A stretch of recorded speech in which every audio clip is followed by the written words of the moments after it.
అసలు నిజంగా నీకు చిత్తశుద్ధి ఉంటే నీకు ఛాలెంజ్ విసురుతున్నా కదా నేను. రెడీనా, నేను రెడీ, నువ్వు రెడీనా అంటున్నాను కదా నేను. 2 ఇష్యూస్ని సిబిఐకి పంపిద్దామని చెప్పి ఛాలెంజ్ తీసుకునేది లేదు, రెడీ తీసుకోమని చెప్పు.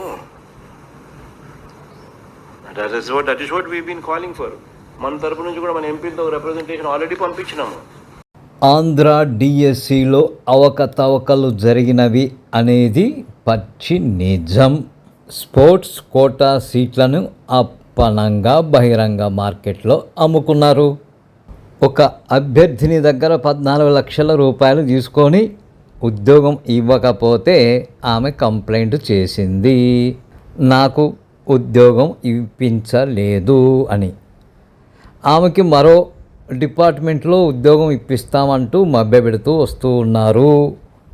ఈ విషయం లోపట లోకేష్ వితండవాదం చేస్తూ ఉన్నాడు. మేము స్పోర్ట్స్ పర్సన్స్ని ఎంకరేజ్ చేస్తున్నాము అంటూ. అయ్యా లోకేశం, ఒలింపిక్స్లో మెడల్ తెచ్చిన దానికి, ఏషియన్ గేమ్స్లో మెడల్ తెచ్చిన దానికి వారికి ఇచ్చిన ఉద్యోగాలు నజరానాలకు, ఇక్కడ డిఎస్సిలో స్పోర్ట్స్ కోటాలో ఇచ్చే ఉద్యోగాలకు లింక్ పెడతావేమి? మరి పరీక్ష పెట్టకుండా వారికి అప్పనంగా ఉద్యోగాలు ఇచ్చేస్తున్నాము అంటూ మరి ఆ జీవోలను తర్వాత ఎందుకు రద్దు చేశావు? ఇకపై యథాప్రకారమే పరీక్షలు ఉంటాయి అని ఎందుకు కొత్తగా జీవోలు పట్టుకొచ్చావు? డిఎస్సి అనేది పరీక్ష రాసే ఉద్యోగాలు పొందుకోవాలి. స్పోర్ట్స్ కోటా అనేది ఒక సౌలభ్యం మాత్రమే. స్పోర్ట్స్ కోటాకి ఎర్మార్క్ చేసినటువంటి ఉద్యోగాలు స్పోర్ట్స్ పర్సన్స్కే వెళతాయి.